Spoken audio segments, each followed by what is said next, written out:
రోజా చేసినటువంటి ఒక వీడియోని చూడటం జరిగింది. అమ్మ రోజా, మీరు కనీస ఇంగితంతో మాట్లాడుతున్నారా లేదని మేము ప్రశ్నిస్తున్నాం. ఎందుకంటే స్వాతంత్రం వచ్చాక కాంగ్రెస్ పాలనలో అనేక కుంభకోణాలు మేము చూసాం.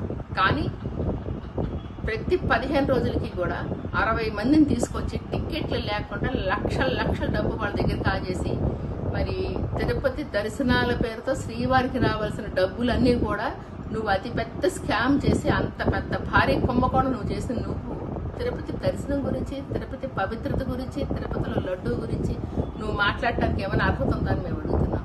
నువ్వు ఏ అర్హతతో తిరుపతి అమ్మాయిగా మాట్లాడుతున్నాను అంటావు అనేది నువ్వు ఆత్మ పరిశీలన చేసుకోవాల్సిందిగా మేము సార్ విజ్ఞప్తి చేస్తున్నాం.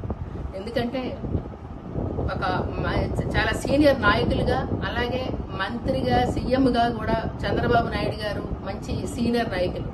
వారికి విశ్వసనీయమైన సమాచారం ఉండబట్టే ఆయన మాట్లాడారనేది ఆవిడ యొక్క అభిప్రాయాన్ని పురంధరేశ్వరి గారు తెలియజేయడం జరిగింది. మరి నువ్వు దానికి మసిబుసి మారేడికాయ చేసి వక్ర భాషను తీసుకొస్తావు. అసలు మీ రక్తంలోనే ఈ వక్ర భాషలు ఉన్నాయి. ఎందుకంటే ఎక్కడో సీఎం చంద్రబాబు గారి కళ్ళల్లో ఆనందం చూస్తా కోసం పురంధరేశ్వరి గారు అన్నారంటాం పూర్తిగా అవాస్తవికత. ఎందుకంటే నువ్వు మాజీ సీఎం కళ్ళల్లో ఆనందం చూస్తాం కోసం ఎంత పైశాచికమైన పనులు చేయడానికి కూడా గతంలో నీ ప్రెస్ మీట్లు ప్రతి ఒక్కళ్ళని కూడా నోటుకొచ్చినట్టు నువ్వు మాట్లాడిన దుర్భాషలే మేము చూస్తున్నాం. తిరుపతిలో పవిత్రత గురించి మాట్లాడటం నీకేం అర్హత ఉంది? నువ్వు ప్రతి 15 రోజులకి 60 మందిని తీసుకొచ్చి టికెట్లు దర్శనం చేస్తుంటే నీ పక్కనుండే చెంచాగాళ్ళందరూ కూడా మాడ వీధుల్లో చెప్పులు వేసుకొని తిరుగుతూ, మెళ్ళలో సులువులు వేసుకొని తిరుగుతూ, నిషిద్ధ ప్రాంతాల్లో ఫోటోలు దిగుతూ, భక్తుల మీద హల్చల్ చేస్తూ చాలా అసహ్యకరంగా తిరుపతిలో పవిత్రతని, భక్తుల మనోభావాల్ని కూడా దెబ్బతీసే విధంగా ఈ 3 సంవత్సరాలు నీ దాష్టికాలు మేము భరించిన విషయం నువ్వు మర్చిపోయావు, కానీ భక్తులు ఎవరు మర్చిపోలేదు. మరి కనీసం భార్యతో రాకుండా తిరుపతికి స్వామివారికి వస్త్రాలు ఇచ్చే విషయంలో ఒంటరిగా వచ్చిన మరి మాజీ సీఎం గారి గురించి నీకు ఎప్పుడు ఏమీ అనిపించలేదా? ప్రసాదం పెడితే ఒకసారి వాసన చూసి టిష్యూతో తుడిసి పక్కన పారేసే విషయంలో నీకు ఎప్పుడు కూడా అపవిత్రత అనిపించలేదని మేము ప్రశ్నిస్తున్నాము.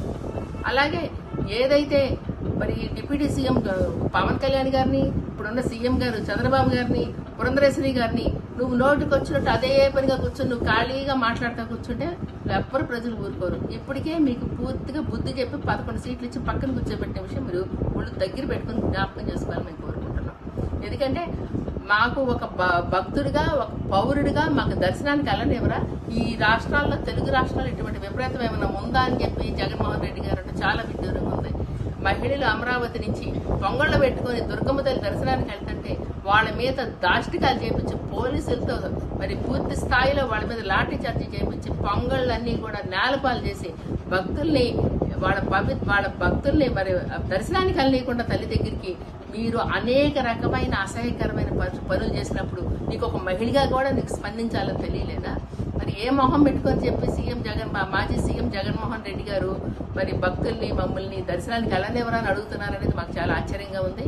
ఏది ఏమైనా సరే నువ్వు నోరు దగ్గర పెట్టుకొని మాట్లాడకపోతే మాత్రం తగిన మూల్యం నువ్వు చెల్లించుకుంటావనేది మేము భారతీయ జనతా పార్టీ తరఫున హెచ్చరిక జారీ చేస్తున్నాం. మరిన్ని వీడియోస్ కోసం ఛానల్ ని సబ్స్క్రైబ్ చేయండి, లేటెస్ట్ అప్డేట్స్ కోసం వాట్సాప్ ఛానల్ ని ఫాలో చేయండి, అండ్ లింక్ డిస్క్రిప్షన్ లో ఉంది.